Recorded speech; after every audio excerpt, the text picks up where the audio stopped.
Hello and welcome to Mini Lotter. Today we're gonna paint this beautiful Dain Ironfoot sculpt. We're not gonna paint a new one, but this beautiful old sculpt made back in the day, before the Hobbit movies were even a thing. Personally, I really love this model, and I was too happy to start painting, so accidentally already started a little before recording.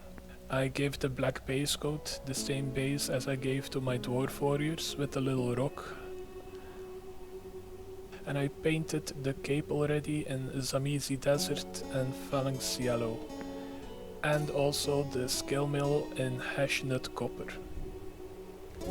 And midway through painting hashnut copper I realized I wasn't recording, I was just already painting. So here we are. Now I'm painting the rest of the axe handle in hashnut copper. I painted the tip of his boots in hashnut copper, and that's about it. And after hashnut copper I began painting temple car blue on his robes and pretty much every other fabric that was not already painted. So don't touch the cloak.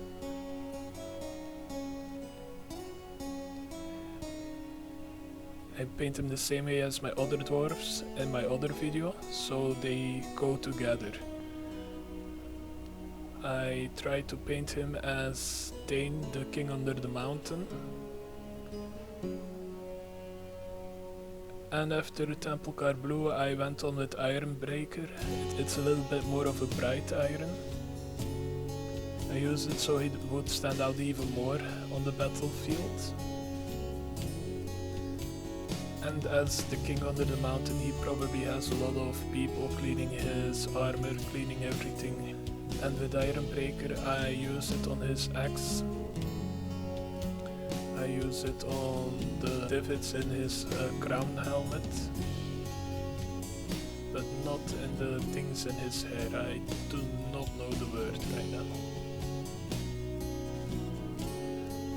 And once that's all painted nice and evenly, I started painting ratskin flesh on the fleshy parts, his face and his hands.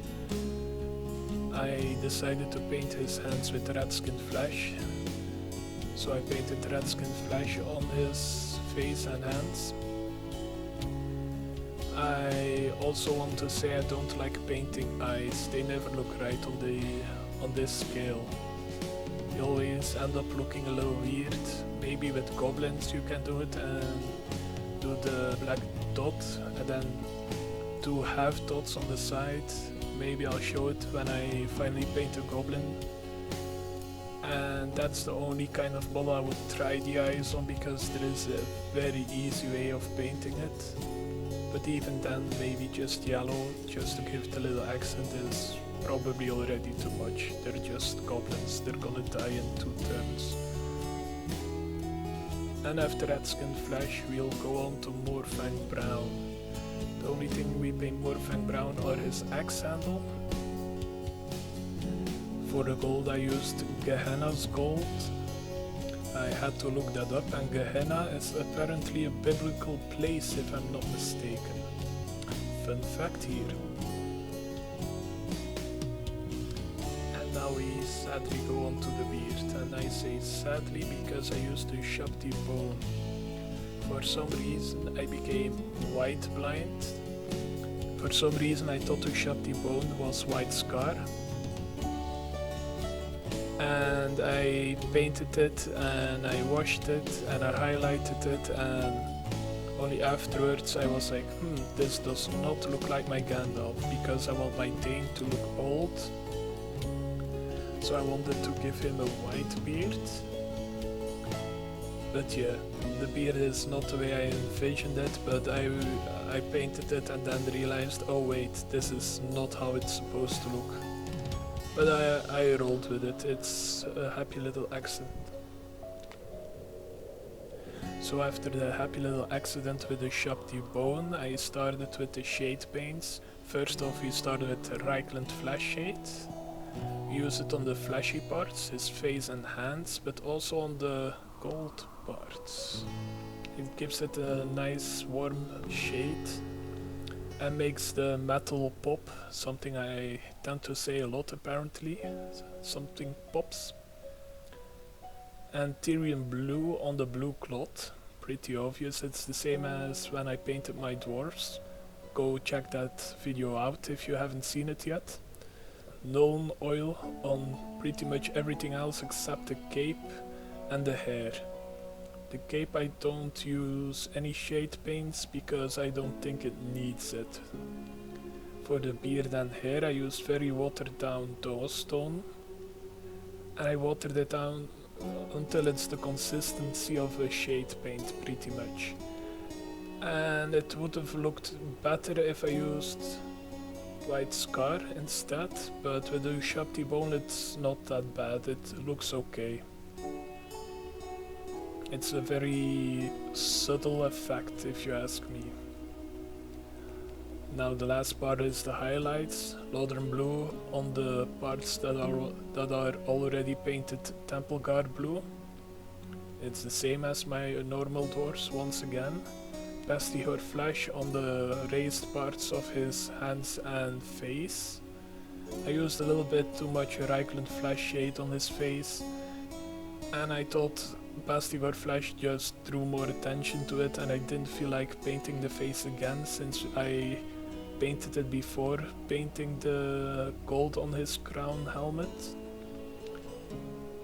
And I don't want to redo all of that, I just wanted him painted and ready for the battlefield. So I just left it be, kind of. An ushabti bone to highlight the ushabti bone. So usually I would just use white scar for that, but once again mistakes were made. I'm gonna throw up a picture of the Genenna, the grey I painted recently, and I used the watered down dawnstone for that after I base coated it with white scar, and it looks amazing if you ask me. It's way better than a ushabti bone, but I made a mistake, I'm gonna live with it. Maybe in the future repaint it, but since I'm already late with this video I just want to get this one out. And I just want to put Dain Ironfoot with the rest of his beautiful dwarfs.